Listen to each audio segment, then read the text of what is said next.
these guys coming up here? What's happened? Who are you guys? We off the streets. We heard you were having ice cream social, and we thought Yeah, well, stories that we wanted to share. You like ice cream? Did you hear that they have to grow up a little bit first? We're working on it. Well, do you have a story that you wanted to share with us?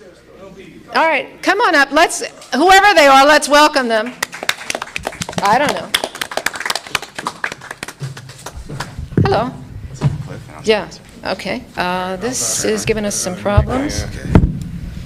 But you want to try that? See if it's live? Hello. Yeah. Hi, how are you doing today, everybody? Would you introduce yourself? Okay, well, my name's Clifford Tasner, and this is Will B. And we've got a cool echo sound going on here. I hope. Ooh. We move over here. Yeah. Am I going to give you a beat, Will? Give me a beat. Okay. Mic, check. Hey, I'm on. How's everybody doing? Is that working? My name is Will B, by the We way. have sound. Let there be sound. Let there be sound. My name is Will B, by the way, and we're with the political power of hip-hop. We have a story to tell you. Go. Ready? It's about the Beatles. Okay. Rock and roll, my heyday and salad days. John, Paul, Ringo, and George. That special and good and new. They were the Beatles, were who I found my independence with, fell in love with, danced along with. They were the defining culture raws of my youth. Let him. Is he as cute as Paul and silent as George, as funny as Ringo, or as witty as John? The words were songs and anthems to live by. Yo, I can't deny the Beatles are gone. The ones who left are older now. They have children and grandchildren. They have sons that look like them, or daughters as well.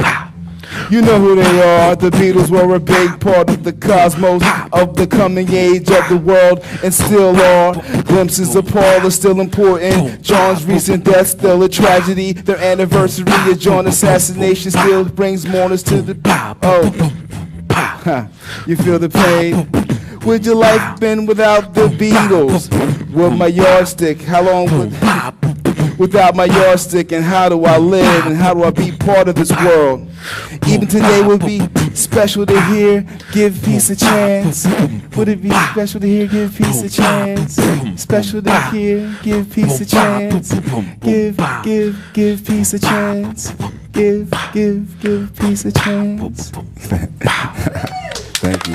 Will B. Yes. Will B. Thanks. Thank you. We actually, this is a planned interruption. This is staged, totally staged. We're actually actors, and we were portraying people off the street. Actually not very good actors, apparently. Okay. So we are, hi. That was absolutely special. Little secret here. You were actually doing, the first thing that he did was a piece that was written by Jane Madeline, and it was the one on the Beatles, remembering the Beatles, which I think he's a little young for. Well, I worked in music for a little while. I'm very familiar with the catalog, but I can't say I actually know the experience. Of course. All right. I'm a tad older, and actually the Beatles was the thing that got me excited about becoming a composer when I was a little young. My sister had She Loves You, and I was I was a year old when that came out, but I used to, as I was 3-4 years old, I used to play her 45s all the time, and so I became a total Beatles freak in the 70s after they'd already broken up, and that's when I started writing music. I'm actually a composer, and I went and bought the Lennon-McCartney songbook, and that's how I taught myself to read music when I was 14 years old. So they really turned you on. They absolutely did. Yeah, they did. You met the Beatles. I know. There's a story that Eliza wrote, which is very, very interesting about the Beatles. I'd like to know a little bit more about you. How did you get started in this? I got started, there we go. I got started in music. Actually, music and poetry always been a part of my life. I'm a big fan of Elvis Presley when I was little, and And I always loved, music has always been a part of me. And I think, I watched Mr. Rogers and Sesame Street and always learning about poetry. They had a lot of poets and they introduced me to a lot of things. And I grew up in a small town in Pennsylvania, so we really weren't in the city and didn't have a lot of opportunities to see a lot of things. But we caught it just from catching the programming, the children's programming. So that's why I'm so into poetry and youth poetry. And so I use my music to deliver messages. And, it's all about reaching people, on all levels. Did you guys, you heard the last piece that he did, which was his own, and right? No, they No, haven't that- done his own yet. Oh, that okay. was, that was. Give Peace a chance? Give Peace a chance. No, that was. The reason that I was thinking this is that a lot of stuff that I have heard you before, and he has been doing some wonderful, wonderful work in terms of peace, in terms of progressive politics. Both of these guys have. That's their bag now, and they're going to be doing more of that kind of thing. And I want Will to do a piece. He has written, forgive me, Will has written a wonderful piece, and I think you're going to all feel this keenly. So, Will, would you do that for us? Yeah. Excuse me, sir. Hello.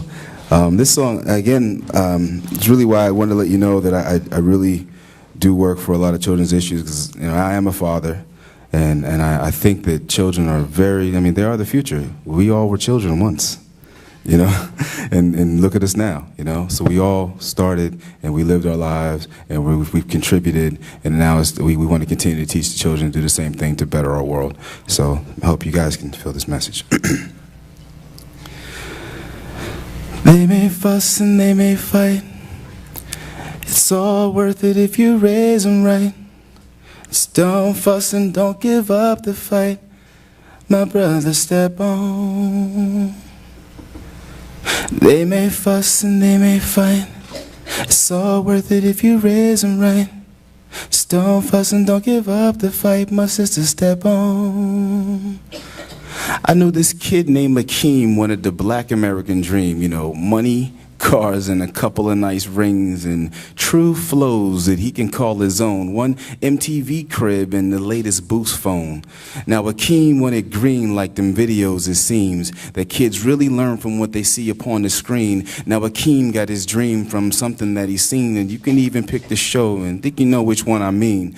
He started selling drugs about the age of 13, wanting for them rings that he saw in magazines, but a part-time job couldn't buy him these things, and he's further validated every time a rapper sings murder, murder, murder all up in his face. Bugs Bunny was the show that cops replaced. Now from 3 to bedtime, it's all up in his face. So what happened to Akeem? Man, his brain's erased. They may fuss and they may fight. It's all worth it if you raise them right. Just don't fuss and don't give up the fight. My brother, step on. They may fuss and they may fight. It's all worth it if you raise them right. Don't fuss and don't give up the fight. My sister, step on. 2 houses down the block lives a kid named The Rock, or Bobby Valentine Jr., named after Pop. He used to kick it on his block while his pops used to talk to those other cats hanging in the liquor store lot. One day it got hot and tempers just popped. You heard them gunshots and one body got dropped, and when Pop got popped, they started calling Bobby Rock. Bobby died inside when his daddy's life stopped. Mama tried her best, tried to make him a plan, but every woman know it's hard to make a boy a man. So your daddies of the world really got to understand that before you become a father, you must first become a man, and that's the plan. They may fuss and they may fight. It's all worth it if you raise them right. Sing along. Don't fuss and don't give up the fight. My brother, step on. They may fuss and they may fight. It's all worth it if you raise them right. Don't fuss and don't give up the fight. My sister, step on. Thank you.